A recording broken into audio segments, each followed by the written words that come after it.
When we take a look at who has a seat at the table, who the stakeholders are, and the possibilities behind what models they might be viewing Mariana's case, we really kind of have to break this into two parts. And this lecture also has a supporting slide after this. Let's think about the stakeholders first. Very clearly in the first paragraph, we find out that Mariana is not in her home or neighborhood school. She's not in the school she would normally go to according to where she lives, but she is in a specialized public school. That's really important. Special education laws, requirements, FAPE and LRE are all tied to our public schools.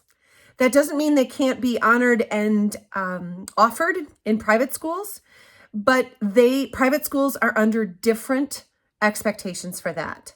I have two really wonderful links on the following slides from Michigan Alliance for Families that really do a great job of defining the difference between a public school with special education expectations and a non-public school with special education expectations, and they define each.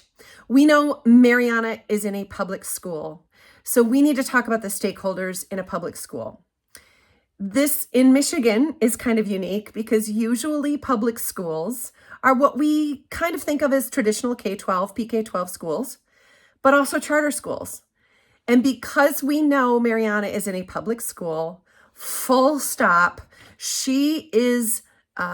it is expected that that school fully provides special education services for Mariana, full stop. Because she's in a specialized public school, which in Michigan might be a charter school, that does not mean they can offer different kinds of special education services that don't meet the federal standard or the state standards. It also doesn't mean that they can say, we're offering Mariana what we have. If she needs more, she has to go somewhere else. Full stop. Any public school, charter, PK-12, any school that qualifies as public in our state offers special education services and is held to the same standards for FAPE, LRE, and special education. So with that in mind, stakeholders get a little complicated.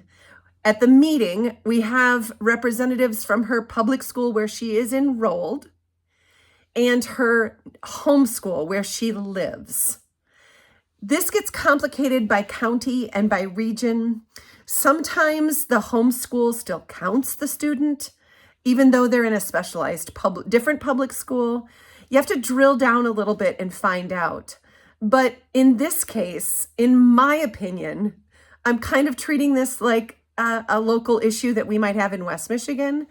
That specialized public school has the responsibility is on them to provide the services, make the determinations, and complete a compliant, subjective, and appropriately ambitious IEP for Mariana, full stop.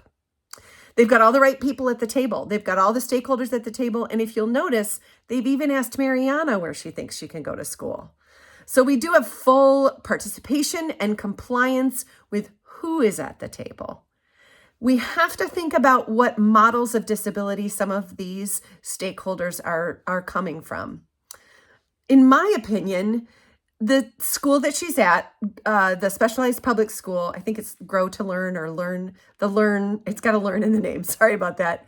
The specialized public school that she's in for 4th and 5th grade are kind of coming from the charity model.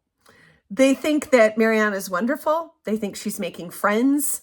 She's growing in her social skills, and it's almost like they think that they almost feel sorry for her a little bit. They put more importance on her feeling welcomed and whole than they do on her academic achievement.